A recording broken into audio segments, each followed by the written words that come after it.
ऐसा लगता है कि आप ठीक नहीं हैं। ऐसा लगता है कि आप डॉक्टर हैं।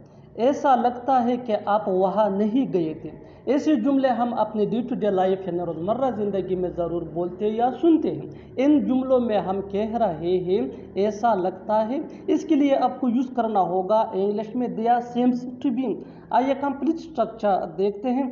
There seems to be plus that plus sentence. Sentence ये टेंस या सिचुएशन के हिसाब से चेंज होता रहेगा।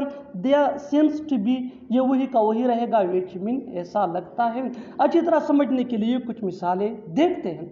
ऐसा लगता है कि आप ठीक नहीं हैं। There seems to be that you are not fine. There seems to be that you are not fine. ऐसा लगता है कि आप डॉक्टर हैं। There seems to be that you are a doctor. There seems to be that you are a doctor. ऐसा लगता है कि आप वहाँ नहीं गए थे।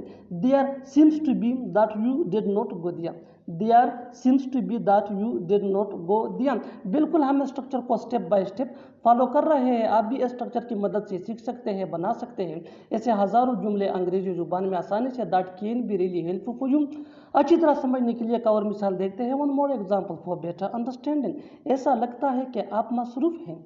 ऐसा लगता है कि आप मसरूफ़ हैं। There seems to be that you are busy. There seems to be that you are busy. और आखिर में ये सेंटेंस आपके लिए कमेंट सेक्शन में इसका जवाब ज़रूर देना। ऐसा लगता है कि आप अंग्रेज़ी सीख रहे हैं।